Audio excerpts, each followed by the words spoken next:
Okay, we're back. The Difference Maker podcast. What's going on, everybody? Super excited to be here again this week. Matt and Chris Calderoni, your hosts from Molliteum. Chris, catch us up. What's new this week?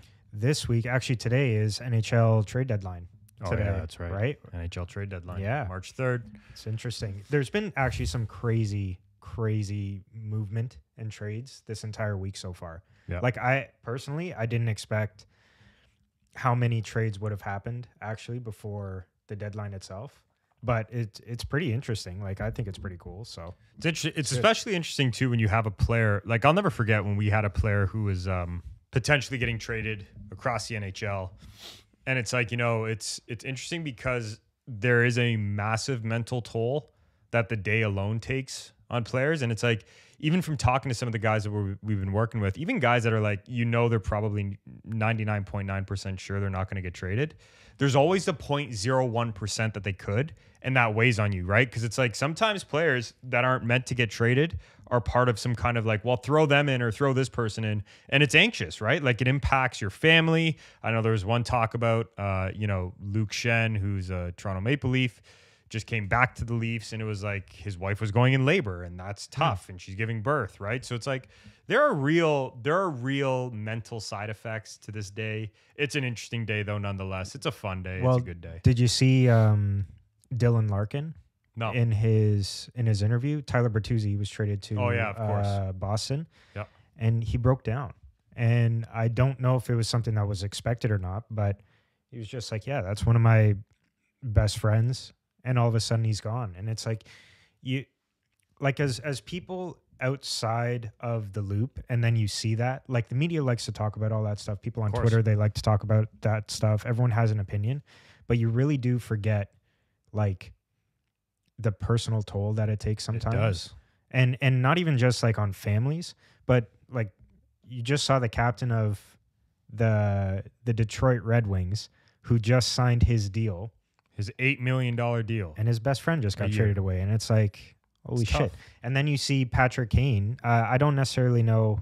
I didn't watch the entire interview, but it looked like he was a little emotional when he was talking about Jonathan Taves. And it's just like, it's weird. We've been going at this for 16 years together. It was a good run. And now, like you until you see it, and maybe players were just better at hiding it in the past. I don't know. But until you see it, you don't really get that feeling. And it's just like, wow, all we've been doing is just talking about them, and the media just talks about them. Like we have Trade Center here in Toronto, TSN and all that stuff, where it's like, it's a big event. And it's like, you talk about all this stuff, and until you see it, you don't see what's going on behind the curtain, right? And shout out to one of our ambassadors, Carlo Koliakovo, who's doing a fantastic job today, I believe, on the trade deadline with TSN. So we had to throw that in there for all our viewers. But to keep this simple, we know this isn't a hockey podcast. To be completely honest with you, I am not even a real Leafs fan, if you will, even though we're born in Toronto. That would be bias in our business, I would like to say. But long and short, without saying the most, it's a very interesting day, but it actually leads right into our topic today, which is committing to the reality of your process. This has been a really interesting one, I would say, for us because, this is... So let's talk about this for a sec. Success has 5 stages to it, right? Number 1, you decide what you want. This is when you put your vision together. This is when you decide what you're going to go after, what you're willing to fight for, what you're willing to push for. That's your decision, right? So step 1 is decision. Now, in the past, I'm going to preface this by saying our step 2 was commitment, right? So you commit to your process.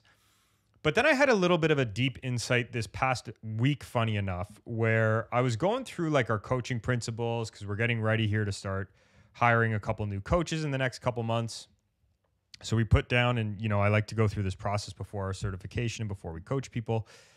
And it's like, I look at everything again, right? And I question it and I refine it and I, not question it in a negative way, but refine it in a way to make sure that everything's true and honest and the best and so on. And I was like, you know what? This commitment part is actually a lot different. So here's what I've noticed a lot of people do. They decide what they want. They commit to going after it. They take action. They adapt maybe, and they get results, right? But here's the truth. If you're going to go after something, you need to commit to what the reality of your process is going to be like. So what do I mean by that? If you want to become a professional athlete, let's pretend you are not the absolute best at your age yet. You haven't come into your physical abilities yet. You haven't got on the team that you want yet. The reality of your process is probably going to be a bit of a grind. Mm-hmm. That's the reality. Let's pretend you get traded. Or you're an NHL player, let's say. The reality of your process is you could get traded at any moment without warning, without tell, unless your contract says otherwise. Committing to the reality of your process means you want to build a multi-billion-dollar business. Multi-billion-dollar business. The reality of the process is you're nobody right now. You need to start at the bottom and work up.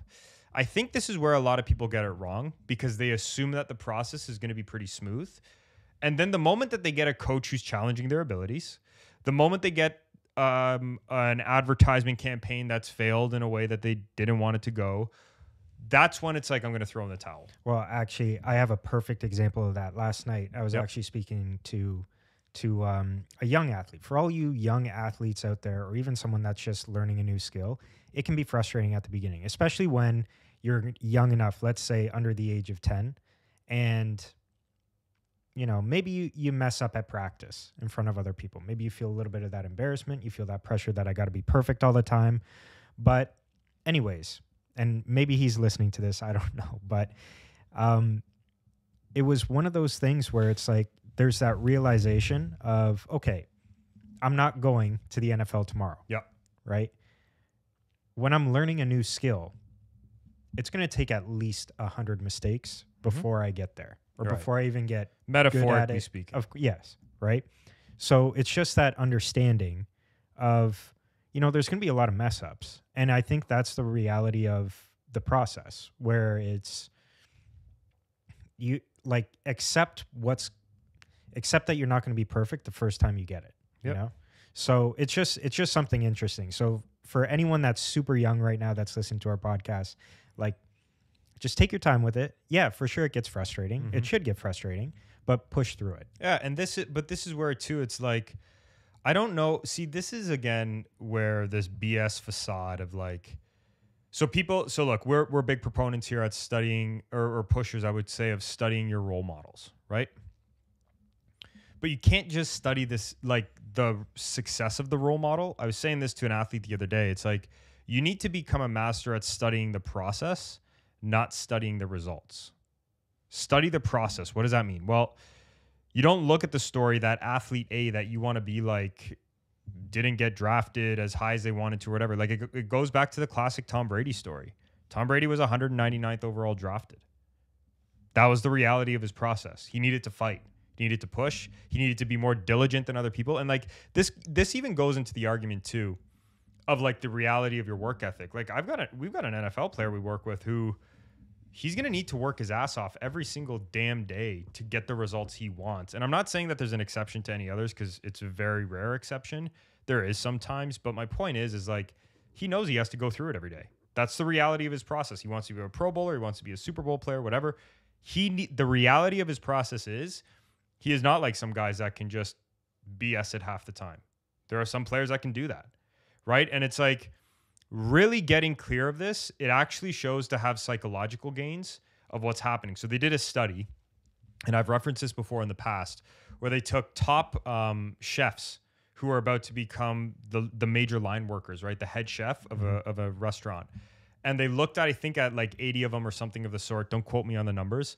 But to premise what the study was, they took half of those and they said, okay, tonight on opening night, it's your first time on the line as a head chef. It's going to go smooth. Everything's going to go good. It's going to be a great time, right? Then they took the other half and they're like, hey, here's the reality of what's going to happen tonight. There are going to be times that your server comes over to you, gives you the wrong, or your waiter or waitress comes over to you and gives you the wrong order. You're going to have to adapt to that, but you're going to be okay. There's going to be times that your sous chef messes something up, maybe makes the wrong mistake here. You can't freak out at that. You need to make sure that you help them roll through that and you command them the right way. There's going to be this that happens, potentially that happens. Now, they weren't calling out every single thing in the environment, but what they were doing was priming these individuals to say, by the way, it's not going to be smooth tonight and you don't need it to be smooth. It's okay if it's not smooth. You actually just need to stay focused on what you need to do. The half that they told that it was going to be that way and there's going to be some challenges, they did really well on their opening night. The ones that they told that it was going to be smooth sailing, actually the majority of them got sticker shocked by what happened and like completely broke down to a point where there's talks about sous chefs that had to step in. There's talks about like other line chefs that had to step in. And like you look at that and it's something we talk about with athletes in our pre-performance calls, right? Pre-game calls. We talk about, hey, by the way, your coach is probably going to be on a little bit of a high tonight. You need to chill out and you need to realize he's probably going to yell a little more than usual. He's probably going to be a bit more excited, but you need to stay to those 1 to 2 focuses we talk about, one shift at a time. That's what's going to happen. You're going to be facing a good team tonight. They're going to have a lot of skill. They're going to come at you hard. And there's a potential that they're going to do some good damage right at the start. That's okay. Stay focused, right? It's like you just need to know what's happening in front of you. And it's not to scare anybody. What that actually does, though, is it takes away that sticker shock of, holy shit, I didn't know this was going to be happening. What do you mean I'm going to go up on stage? Like, I'll never forget, I had a talk in front of 4,400 insurance agents that we were doing back in September or October. Mm-hmm. And the individual that I had print out the book that I needed them to fill out, she printed out the wrong book. Okay. Now, I in no way could have prepared for that. Of course. But you always have to understand when you give somebody something to do that on, the reality of the process is they might not do it. Now, there's a rare chance that they don't. So what did I do? I didn't freak out. I didn't lose my mind. I stuck to my script. Mm-hmm. I focused on what I needed to do. And I told them, hey, by the way, the book in front of you is for the wrong things. Flip it over and write the notes on it. Yeah, and that's it. That's it. And you know what? It's adaption. I got to say, from being part of like some of the best games that I've played as a soccer player, those afterwards, the games, like they go well, but afterwards you really look back and you look at how many mistakes or things didn't go smoothly throughout the game. Yep. And it's like, you know what? When you're so locked in and you you stick to those focuses, like you said, or you stick to the script or you stick to whatever it is that you're doing, you don't notice them in the moment. No. And then it's only afterwards when you can, if you're someone that's analytical and actually goes back to look at the games and actually look at it and sit down and say, holy crap, like there was 10 mistakes in that one play there, but it resulted in one of the best goals that we scored because the team just worked. Yeah. You know? And like, but even coming to this too, like this reality of this process of anything you do great in life, it's going to be 80-20. Yeah. Like so many people are like, oh, there's this thing as perfection. No, there's not, man. The only place perfection exists is at the end of a math equation.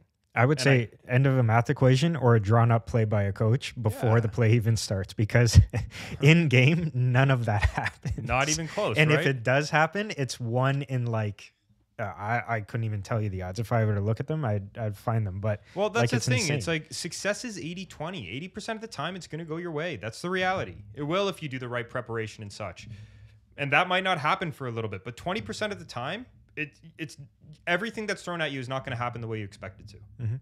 And it's like, it's funny you say that part about the coach, because a note I have here, even using an anecdote for it, it's like there's a player that we work with at the pro level in hockey, at the NHL. And it's like, okay, coach comes in first day of the season and is like, these are the plans, these are the systems, this is this is that, this is this is that. You're not on the power play right now, blah, blah, blah, blah, blah. It's like, hey, relax for a sec. Everybody has a plan until they don't. Mm-hmm.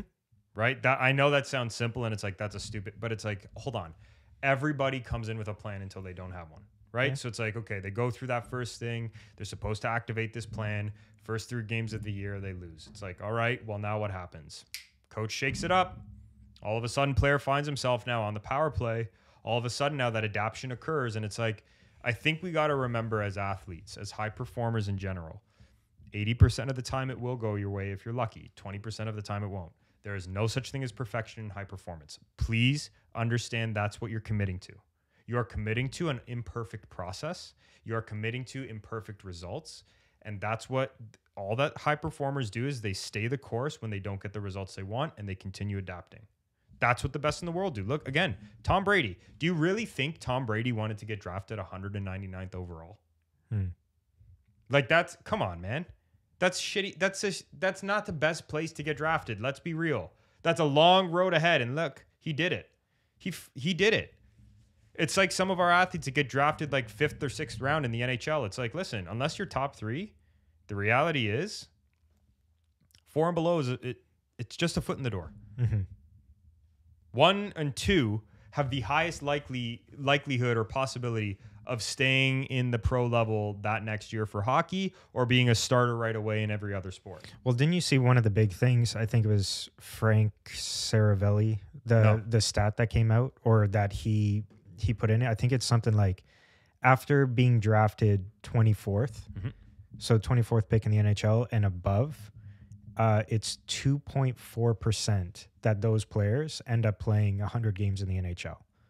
There you go. That's a crazy stat. That's a very crazy stat. Yeah, isn't that? So it's not that, it's not like there haven't been career, like, what is it? Lidstrom, wasn't he 152 or something? It's not to say that that's going to happen for you. It's just that's the number that you have as. But this is what I mean by studying the process. Like, man, like, look at that for a second, right? It's like, if you're getting drafted that late, it's not that you can't do it. If you're not the first string, whatever, right away, just because you're not the starting point guard, just because you're not the starting quarterback right away, doesn't mean you can't, right? Like, even going back to this whole argument that we talked about with Spud Webb, 5'7", won the NBA dunk competition back in the 80s or whatever it was. And it's like, okay, look at Spud. The reality of his process was he was going to have to work his ass off to learn how to jump high. And he did. And it didn't happen after doing 1 year of jump training or 2 or 3 or 4 or 5. It took a while, but he committed. And that was the reality of his process. The same way that if you get drafted late, the reality of your process is you're going to need to be more patient. But look, studies on studies show this. The most successful people in the world are not the most patient. It's not that word. Patient is a part of it. They're the most persistent. They're the most, AKA, resilient. They know what they want, but they're flexible in their approach. And that is an issue that I'm starting to see with a lot of athletes is that this is my approach. This is what I do. No, can't change it, won't change it, don't do this, don't do that. And parents are the same way, man. This is it. This is the one way. Listen, there's no one way. There's not a single way. There are multiple ways to achieve success. It's quote unquote getting to Maui. It's not how do you get to Maui. You can get to Maui a bunch of different ways. Connecting flights. Hey, if you want to walk it, you really can. You're crazy. You can go on a boat. You can go on a tour. You can do this. It's not a matter of how do I get there. It's I want to get there. And that's why I think it's important to know those stat lines, like those numbers, 2.4%. Let's just take that for example, right? That's your reality that you're facing. Yep. That's the stuff that you can be patient with your process, but you have to be urgent in the day-to-day in order to make sure that you got to work yourself out of being that stat line. Yeah. And there's nothing wrong with that. Like, we're all crazy for thinking that we're going to become pro athletes at a young age. We are all absolutely insane for thinking that, because you look at the numbers and then it's like, okay, I want to do this, I want to do that. But the only thing that's going to separate you is understanding the statistics and saying, okay, currently what I'm doing, am I in that number or am I above it? Yeah. And like you said, it's not just one way. So what? You try one way for this year and maybe it didn't work out for you. That's fine. But like, what are you changing? Well, and this is why I say this too, like, because this is the reality of our process. If we don't get results with our athletes within our first 3-month program, heck, within our first week, our money back guarantee on every one-on-one program is if you don't receive a transformation within your first call, we give your money back. And on top of that, we don't charge you until session number 2. That's our guarantee on our program. That is the reality of our process if we do not get a transformation right away, right? Okay. So let's look at athletes for a second. Let's be real. If you are of a physical stature, you have a body of a certain way, you have a certain height that you feel you're genetically good with to get to the pro level of sports, you can do it. Everybody started where you are. Come on, man. Everybody started where you are. It's whether or not you're willing to commit. And I know people might be saying, well, Matt, that's putting false hope into people, blah, blah, blah, blah, blah. That's bullshit. I'm sorry, man. But like, look, if you're willing to work at it, you can do it. I'm an example of that. I was a 6-foot goalkeeper in soccer that made it. And I wasn't good until I was 15-ish years old. And I really peaked at 18. And that was that. Well, there's so many examples. Yeah, like, man. People just don't learn their history. Look at, I'm sorry, but look at St. Louis, what he was, right? And look at what he's become. Yeah. You look at guys like, again, we spoke about him last week, but Lionel Messi, he was supposed to be nothing. Maradona, supposed to be nothing. Like, well, maybe not supposed to be nothing, but he was undersized. He was this, he's that. He had to work through a lot of stuff. He needed growth hormones in his legs. There was a cultural difference in the way that he played that the Europeans did not like the way that he played. Like, there was so many things that people have to work with. But I'm sorry, man. But like, let me hit you on this too for a sec, because I heard this on a top influencer podcast the other week. And this guy was talking about LeBron James. And he's like, if you think you're going to be LeBron, that's a dumb way to see it, blah, blah, blah, blah, blah, blah, blah. Okay. Listen. Those who are really stoic in their approach, like LeBron James is, actually can be LeBron James. And I want to tell you right now, I'm not saying everybody will. But my point is, what your mind can conceive, it can achieve. It won't achieve it, but it can achieve it if you want it. Doesn't mean it will achieve it, I should say. Meaning that if you can actually conjure up in your brain exactly what you need to do, you really can go do it. And I'm not trying to put false hope into people. Like, don't give me the bullshit of an excuse that you can't do it. Listen, if you took meticulous, detailed approaches as you're going through your ranks, you're going to be able to find a way. Like, so I look at some athletes that might even have to go, let's say, the D3 route and then to the D1 and whatever. So it's like, well, what about those athletes that haven't peaked when they're that late in life? It's like, well, let's talk straight for a second. They probably weren't as detailed as they needed to be.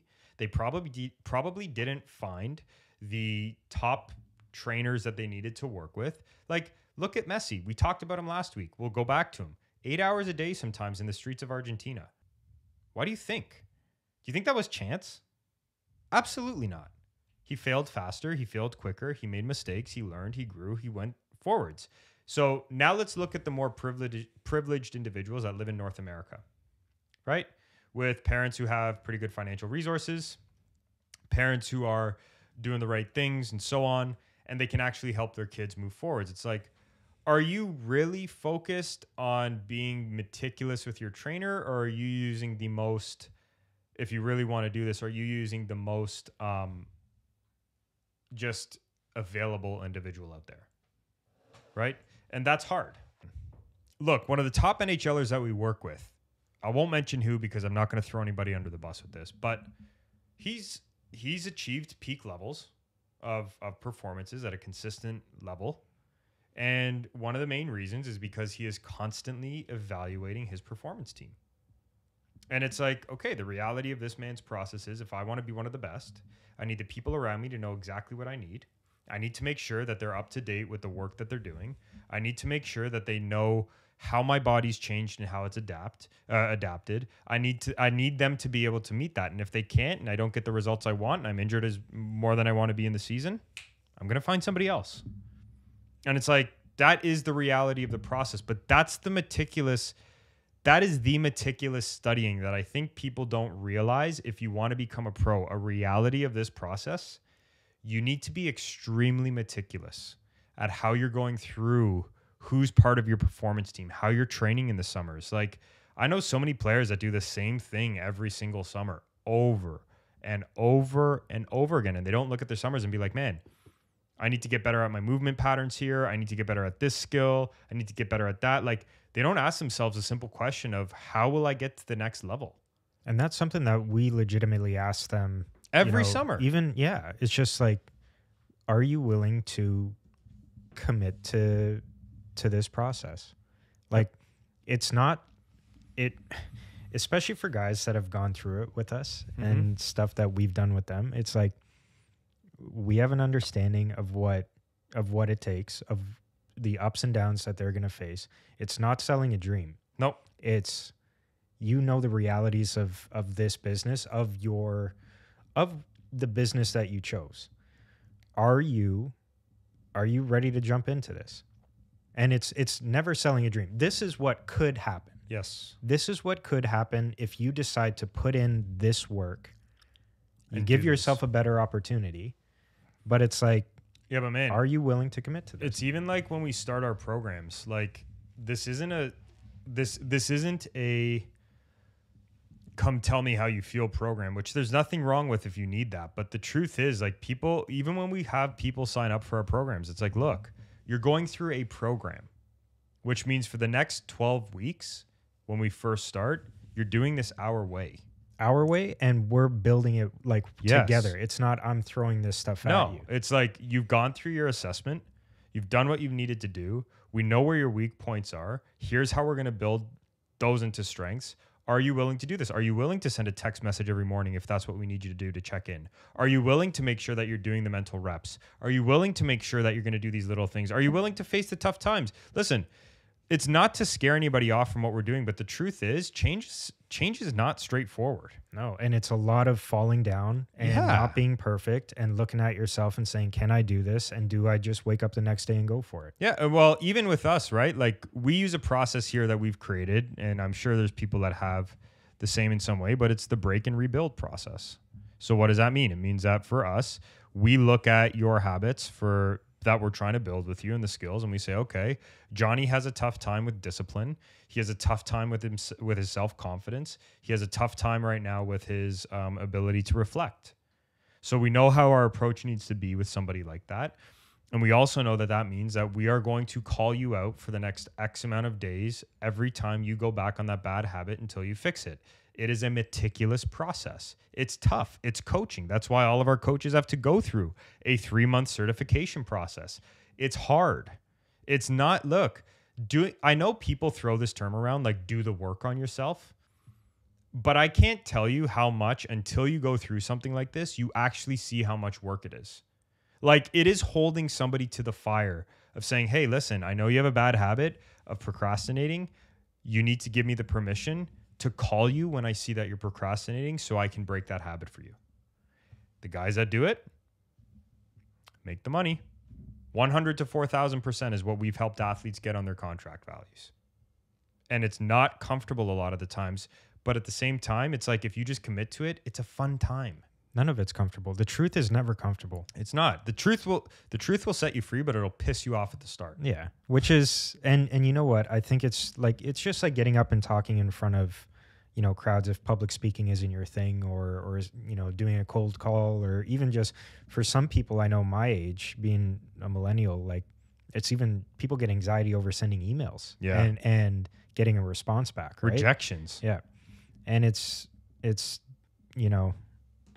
that's the truth. And it's like, it's hard to break that stuff. But even like what this all comes back to is understanding that there's no such thing as something for nothing. You need to give something to get something, right? So if you want to be a pro athlete, this is the easiest exercise we're going to ask you to do today, and then we'll wrap this up. You need to so put your vision down. This is what I want. This is where I want to go. This is what I want to accomplish. Then you need to ask yourself these simple questions. Number one, what am I willing to give in order to get there? Are you willing to give patience? Are you willing to give good health on a daily basis? Are you willing to give consistency behind actions? But what are you willing to give? Are you willing to give your Friday nights to train sometimes if you have to? Are you willing to blindly follow the process? What are you willing to do? The other thing you're going to ask yourself is, what's the reality of this commitment? Is my reality that I'm going to have to start from the bottom? Is my reality that I didn't have a great season last year and I do need to work back? That's okay. What's the reality? Because a lot of times people will see things for worse than they are or better than they are. And as a result of that, they don't take the necessary actions to get the results they want, and then they get disappointed. You need to be brutally honest with where you're at and what your commitment is for that. Mm-hmm. And if you do that, you're going to be fine. So the simple exercise for today to wrap this up, know where you want to go, know what you want. Then ask yourself, what am I willing to give for this? And what's the reality of this commitment? What is it? Answer it. Full on. Get a page in your journal and friggin' write, man, and just don't stop until you get the answers you want. But you have to ask yourself, what am I willing to give for this? What's the reality of my commitment? Are mom and dad going to be a little bit annoyed when I have to do, training instead of family time? Listen, I'll never forget when I was younger, that was one of the toughest commitments I had to make, was giving up family time. I love my family. I love being around family. I'm a big family guy. Giving up family time was tough for sports. I'll never forget the first year in university when I missed Thanksgiving weekend because we had an away game. That was hard. That was hard for me. Giving up family time. Family time was ultimate for me, but it's like the reality of my process is playing college level sports, university level sports. I'm giving up my Thanksgiving weekend. It's okay. It was more bird for me, so it was all good. There you go, right? More turkey for Chris. Jerk. Anyways, so to wrap it up, commit to the reality of your process. Things are going to be 80-20. There's no such thing as perfection at the high performance level. The only perfection that exists is in mathematical equations. At the end of that, if you believe in that too, and just make sure you're looking at things with the reality of, okay, it's going to be tough, but I can do it. And you can do it. We're not sitting here trying to pump you with some BS motivation. The truth of the matter is you can do it if you commit to it. Yeah, and we're not trying to scare you out of anything either. It's just get real. Here's the work. Go for it. And like we said, you can go for it. You can do it. And you don't have to be perfect. And it's just excellence on a daily basis. So every day you start from 0, you try to get to 100. You'll never hit 100, but you'll get damn close. So go for it. That's all it is. That's all it is. Anyways, thank you all so much for tuning in. Please like, subscribe, click the notification bell if you're watching on YouTube. Share this podcast. It comes with a lot of free, great content. The more that you share it, the more we're able to keep doing this. Support's been fantastic, by the way, up to this point. It's been really, really, really awesome. And again, if you want to work with us, you can apply to work with our coaches one-on-one. You can check out the Molliteum Pocket Coach, or if you want a free route, you can simply just subscribe to the Molliteum Insider. Follow these podcasts because you will get a lot, but commit to the reality of your process and stay resilient.